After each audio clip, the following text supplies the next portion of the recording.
resurrection of Jesus Christ is an event that one never finishes contemplating and meditating on, and the more one explores it, the more one is filled with wonder, drawn in as if by an overwhelming yet fascinating light.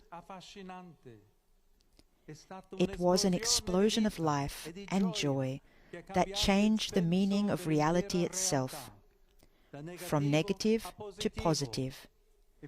Yet it did not happen in a striking way, much less a violent one, but gently, hidden, one might say humbly. Today we will reflect on how Christ's resurrection can heal one of the malaisers of our time: sadness. Intrusive and widespread, sadness accompanies the days of many people. It is a feeling of precariousness, at times deep desperation, which invades one's inner space and seems to prevail over any impetus to joy. Sadness robs life of meaning and vigor, turning it into a directionless and meaningless journey. This very current experience reminds us of the famous account in the Gospel of Luke of the two disciples of Emmaus. Disappointed and discouraged, they leave Jerusalem, leaving behind the hopes they held in Jesus, who has been crucified and entombed. In the opening lines, this episode presents a paradigm of human sadness, the end of the objective to which so much energy has been invested, the destruction of what seemed to be the essence of their lives. Their hope is dashed. Desolation has taken hold of their hearts. Everything has imploded in a very short space of time between Friday and Saturday in a dramatic sequence of events. Il paradosso è davvero emblematico. Questo triste viaggio di sconfitta e di The paradox is truly emblematic. This sad journey of defeat and return to ordinary life occurs on the same day as the victory of light, of the Pasch that has been fully consummated. The two men turn their backs on Golgotha, on this terrible scene of the cross, still imprinted on their eyes and their hearts. It seems that all is lost. They must return to their former lives, keeping a low profile and hoping not to be recognized. Si affianca ai due discepoli un viandante. At a certain point, a traveler joins the two disciples, perhaps one of the many pilgrims who have been to Jerusalem for Easter. It is the risen Jesus, but they do not recognize him. Sadness clouds their gaze, erasing the promise that the Master had made several times, that he would be killed, and that on the third day he would rise again.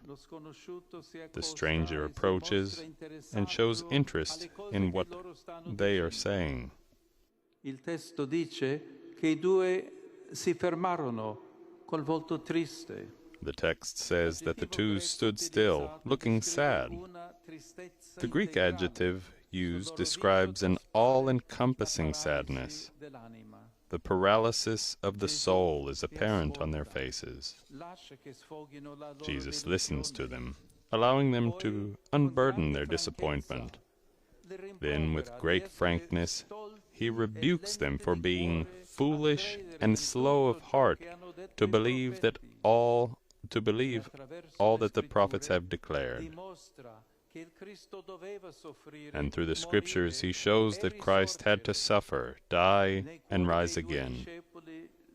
The warmth of hope is rekindled in the hearts of the two disciples, and then, when night falls and they arrive at their destination, they invite their mysterious traveling companion to stay with them.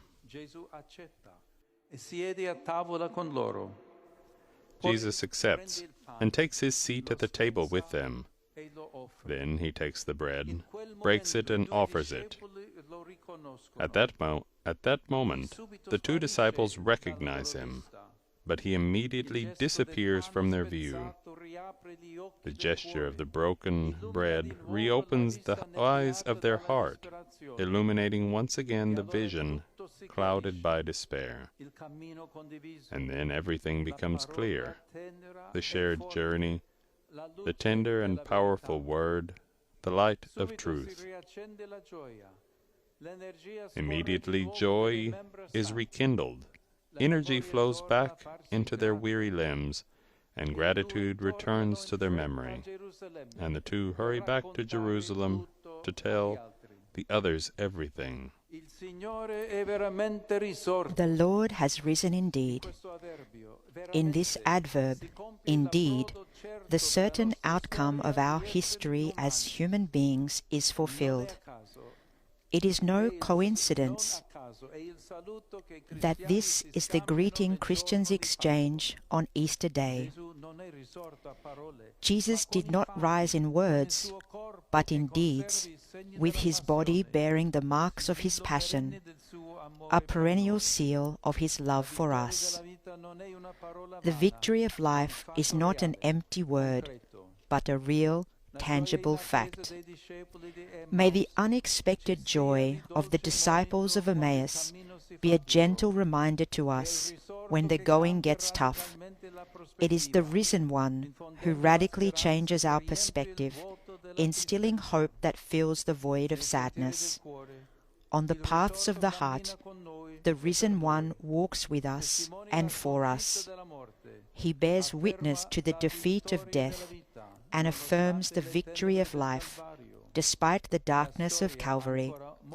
History still has much goodness to hope for.